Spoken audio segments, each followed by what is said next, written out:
இனிய காலை வணக்கம்.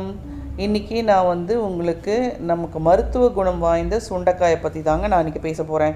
சுண்டைக்காய் நமக்கு துவர்ப்பு சுவை மிக்கது. துவர்ப்பு சுவை அப்படின்னாலே ஹீமோக்ளோபின் கண்டென்ட்டை இன்க்ரீஸ் பண்ணும், அயன் சத்து உள்ளது. அது மட்டுமல்லாமல் அதுக்கு இன்னும் ஒரு குணாதிசயமும் உண்டு. 3 நாட்களுக்கு தொடர்ந்து சுண்டைக்காயை சாப்பிட்டோன்னா நம்ம வயிற்றில் இருக்கக்கூடிய கீரை பூச்சிகள் வெளியேறும் அப்படின்னு என்னுடைய டாக்டர் அண்ணா அன்பு கணபதி அண்ணா சொல்லியிருக்காங்க. ஸோ சுண்டைக்காய் ரெகுலராக கிராமத்துலலாம் அங்கங்கே வளர்ந்துருக்கோம், எடுத்து பறித்து செய்வாங்க. நம்ம தோட்டத்தில் இருந்து எடுத்துகிட்டு வந்தேன். அது சின்ன ஏஎம்சியில் சின்ன வெங்காயம், சுண்டைக்காய், பச்சை மிளகாய், தக்காளி, புளி, உப்பு எல்லாம் போட்டு சிம்மில் வச்சு வேக வச்சு எடுத்து வச்சுட்டேங்க. அது 5 மினிட்ஸில் வெந்துடும். வெந்த உடனே அதை நம்ம திறக்கக்கூடாது, ஒரு 2-3 மினிட்ஸ் கழிச்சுட்டு ஓப்பன் பண்ணிடணும்.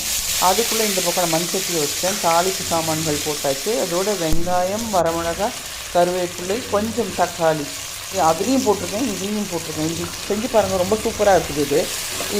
இதை நல்லா கொஞ்சம் லேசாக வதக்கணும், ரொம்பலாம் வதக்க வேண்டாம். அதுக்குள்ளே நம்ம இங்கே திறந்தோம் பார்த்திங்களா, என்ன ஆவி வருது பார்த்திங்களா, அதை எடுத்து மத்தில் வச்சு கடைஞ்சிடணும்.